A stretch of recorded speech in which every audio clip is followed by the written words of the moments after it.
Hey, what's up, everyone? It's Teacher Del, and today we will have another class in the disaster risk reduction management.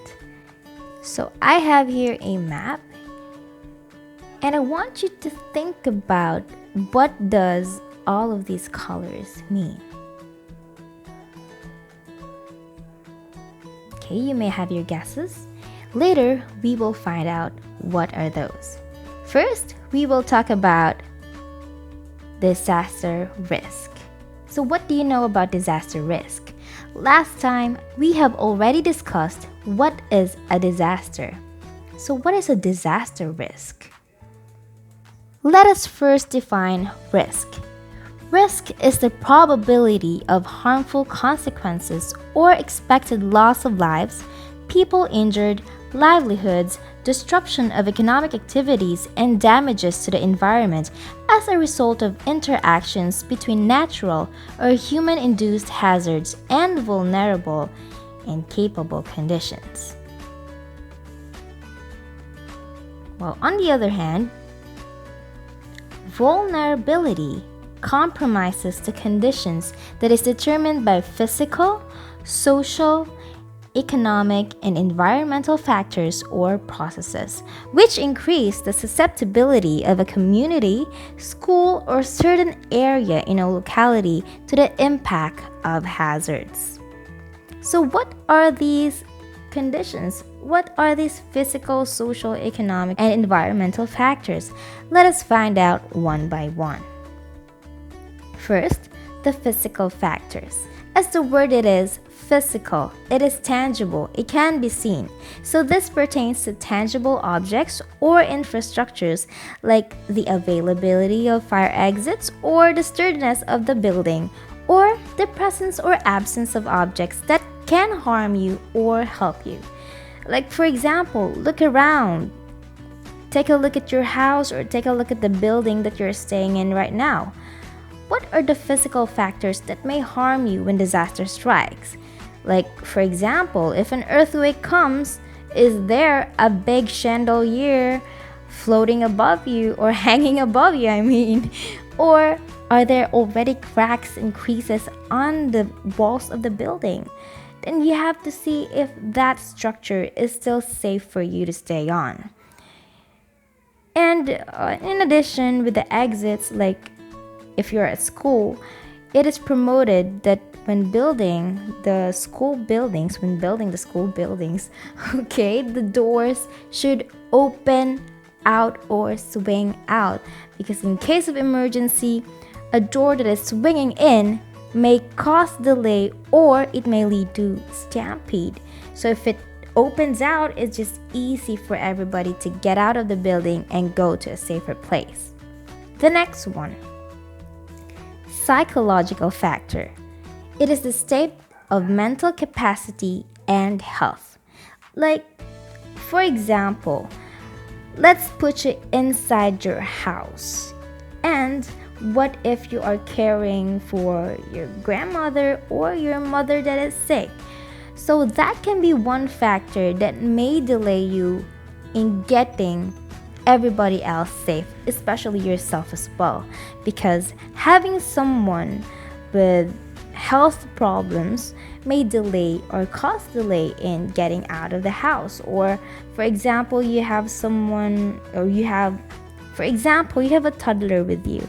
So of course a toddler may think in other ways that may delay you as well, or maybe the kid would panic and everybody else would panic, and that is one factor that may cause some delays in getting yourself out and be safe. Next is the socio-cultural factors. It includes your religion, the social status, the traditions, and one's perception in the society. So there are some beliefs or traditions by families that they may render to stay or not stay in a particular area, whether a disaster will come their way. Like there are some traditions that you're not allowed to get out during this time of day, and that's one of the factors that may affect if they go out to a high, if they could go to a safer place, or they just believe that their home is actually already the safer place. Next is the economic factor. So economic, it deals with your assets, your liabilities, income, and economic class. Or it can be also applied to the economic factor of the community. Does the community have the enough funds to help out or recover, or help out prevent more disasters or risks coming their way? Next is political factors. This is the government structure, or it may deal with the diplomatic issues and some more. If we have a good governance, there's no problem in coping up with disaster risk. They can just have a prevention program, have a plan where will everybody go if an emergency occurs during a disaster.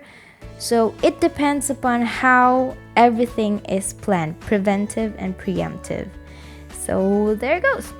And the last one is your biological factors, the flora and the fauna in the environment, or the health or the diseases that may be present in your community. Where are you located? Are you located in a place where it's mountainous, or are you located in a field or maybe in a city? So those things may affect on how much risk will you have when a certain disaster strikes or a certain hazard strikes. And those were the factors that may affect your vulnerability. So let us proceed to capacity. Now, capacity is the positive resources and abilities which are helpful to individuals, families, and community in mitigating, preparing for, or responding to and recovering from the hazard impact. So, for example, there are organizations, programs, or even within your family, you have the capacity to stand up after a disaster or prepare before a disaster strike. Or is it from a group of people or from the government of giving relief after the impact of the hazard? So again, what is the disaster risk?